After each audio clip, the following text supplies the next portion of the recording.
Hi everyone, today we're going to be covering what I like to call mastering your shutter speed. And this is part of a multi-part series where I'm going to teach you how to use shutter speed so you can take better and more creative images. Now today in part one, we're going to be covering what is the shutter and how you can control the shutter speed in your camera and some things you need to look out for when you're taking control of the shutter speed. So what is the shutter and what is shutter speed? Well, basically it's a way for us to control the amount of light reaching the sensor over a period of time. And this time frame can be in fractions of a second, typically like 1/60th of a second, 1/100th of a second, or it can be several seconds, several minutes, or several hours in some cases. But basically there are two ways that we can control the amount of light reaching our sensor. We can do it electronically through an electronic shutter, or we can do it mechanically through a mechanical shutter. Now, most mirrorless cameras just use a electronic shutter in combination with a mechanical shutter, and most DSLRs use a mechanical shutter, and sometimes a hybrid of electronic shutter as well. And we'll talk about that briefly. Now, if we remove the lens from our camera, we will see the sensor right in here. And if we're using electronic shutter, this is where this sensor will turn on and off electronically for a certain period of time. A mechanical shutter, on the other hand, actually has physical, what they call shutter blades, that cover the sensor, then open and close for a certain period of time to expose the sensor. So let's take a quick look at how the mechanical shutter works. So when we push the shutter button on our camera, the shutter blades will close and then open and then close again, and the time that the shutter stays open determines the time value of our shutter speed. Now I've made a note here about first curtain shutter and second curtain shutter. Sometimes these are referred to as electronic front curtain shutter and rear curtain shutter. And these are kind of a hybrid between electronic and mechanical shutter, with the idea being to help reduce vibration caused by the mechanical shutter. Second curtain shutter is often used in flash photography, which will have different effects on your final image. Now these modes go beyond the scope of what I'm going to cover today because they have no effect on the overall exposure of your image. And also know that many cameras actually use first curtain shutter as the default setting to help reduce vibration in the camera.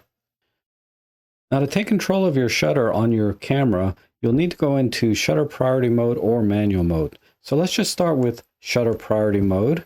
And now I can control the shutter either by rotating the rear dial or rotating the front dial. So let's take a look at the back of the screen. And as you can see, the camera is telling us that we're in shutter priority mode, that we're at 1/60th of a second. This is our aperture setting and our ISO, which I have fixed at ISO 200. Down here, we have the shutter mode with respect to, is it electronic shutter or is it mechanical shutter? And right now it's a mechanical shutter mode.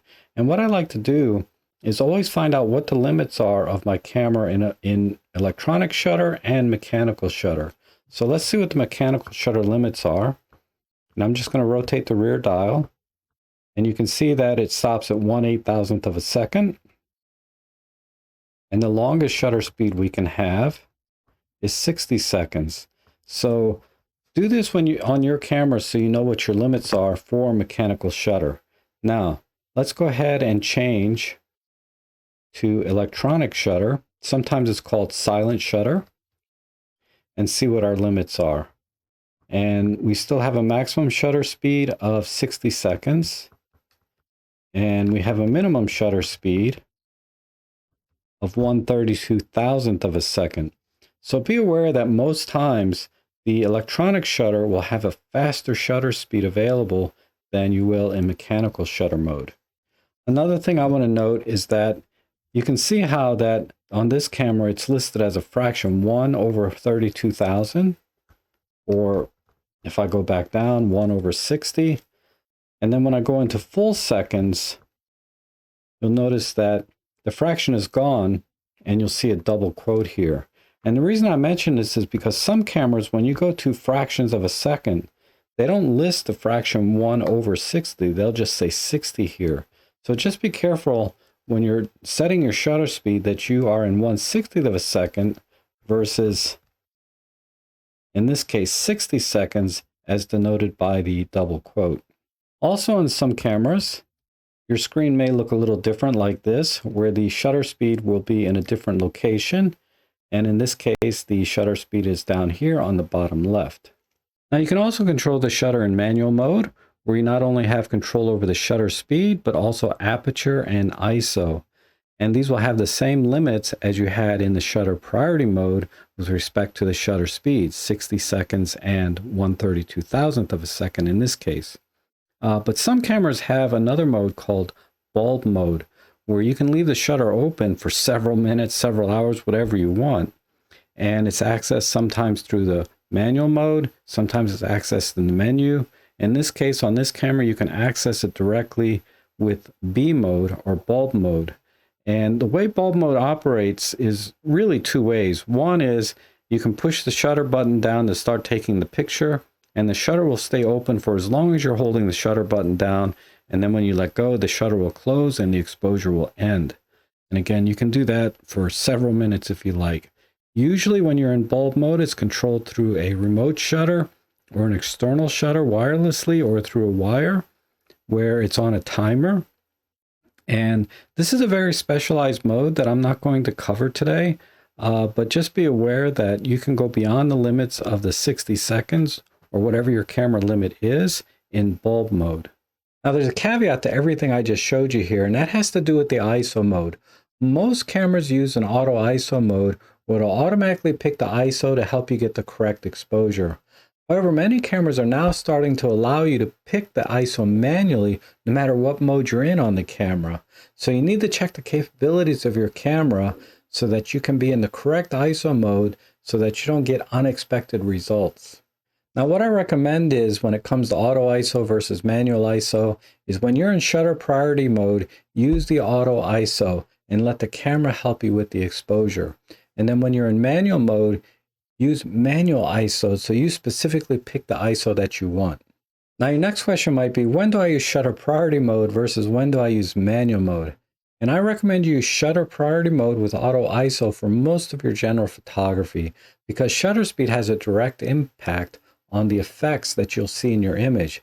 It's like freezing action or showing motion, getting sharper images, etc.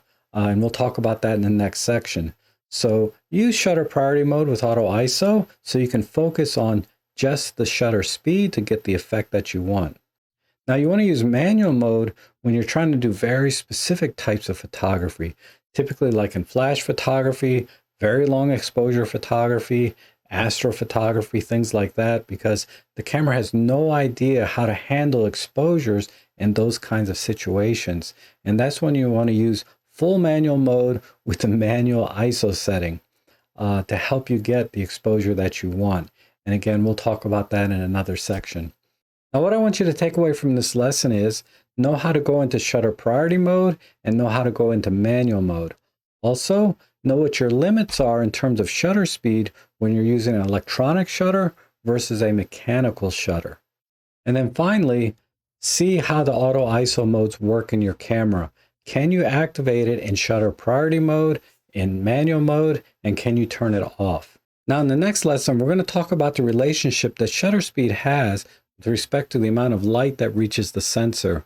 For example, how much more light does 1/30th of a second let in versus 1/60th of a second? It's a very important relationship there between the amount of light and your shutter speed.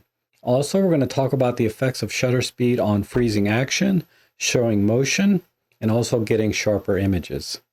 So I hope to see you again in part 2. And if you like these kind of videos, of course, subscribe, hit the like button, or buy me a coffee. It makes making these videos a lot easier for me. But either way, I appreciate you watching, and hopefully we'll see you again soon.